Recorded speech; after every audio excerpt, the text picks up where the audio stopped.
Hello, I'm Nancy Tunney from H&H Furniture and Appliances in Pocomoke, Maryland, here at WBOC's Historic Studio D. You're watching Delmarva Life. And we're so happy to have Nancy with us today. She's going to be talking about some decorating ideas for the holidays. Well, some of the greatest medical inventions and research have come from the people who have needed them the most. For instance, the inventor of Braille, Louis Braille, was blind. Harry Jennings built the first folding wheelchair for his paraplegic friend, Herbert Everest. And Temple Grandin, who was diagnosed with autism in 1951, invented the hug machine. And they're not alone. In the first of a three-part series, we introduce you to two women who are using their misfortune to create medical advances for themselves and millions of others. Some of the strongest people I've met have endured some of the toughest challenges in life. Halloween night, 1992. They took off drag racing 90 miles per hour in a 30-mile-per-hour zone. We hit a parked car and then slammed head-on into a tree. In minutes, Sabrina Cohen's life changed forever. She went from being an active 14-year-old to a quadriplegic.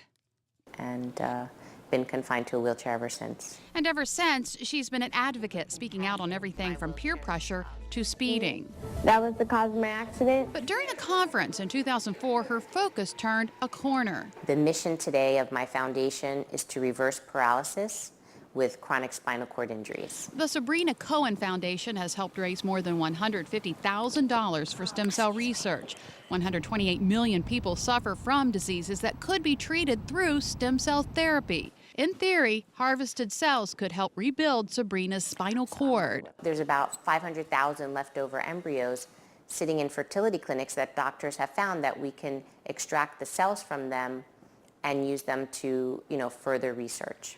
Over the last 7 years, she's helped to build a global network of scientists and clinicians in the field of regenerative medicine, addressing Congress, the UN, and even doing stand-up to raise funds and awareness. I'm not even really disabled, no.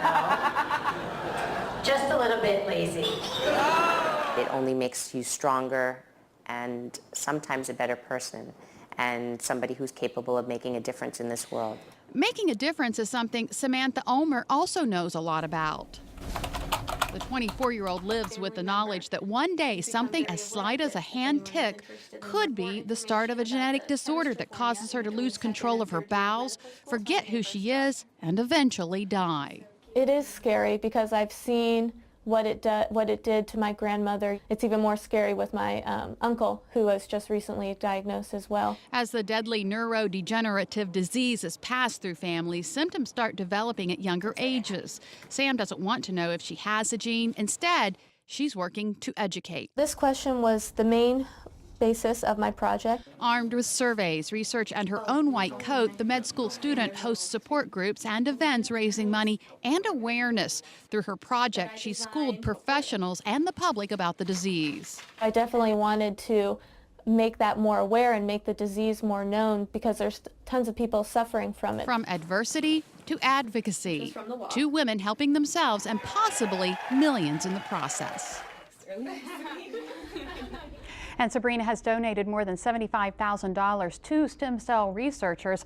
And in part 2 of our series tomorrow, we introduce you to two women who are changing sports forever, proving you're never too young to start breaking records. Well, still to come on Delmarva Life, think outside the box when it comes to your Christmas shopping. We'll give you a few ideas for the person who seems to have everything, plus how you can cozy up your home if you're playing host this holiday season. And 'tis the season for giving here on Delmarva Life and DelmarvaLife.com. Over the next several weeks, we will be giving out gift cards to some of your favorite Delmarva businesses. Entering is easy. To learn more on how you can win at least a $50 gift certificate, go to DelmarvaLife.com and click on the Holiday tab. Happy holidays from all of us at Delmarva Life and DelmarvaLife.com. And we want to congratulate today's winner from Dorchester County, Nikki Oates of Hurlock. You won a $50 gift card from Illusions Games and Comics in Salisbury.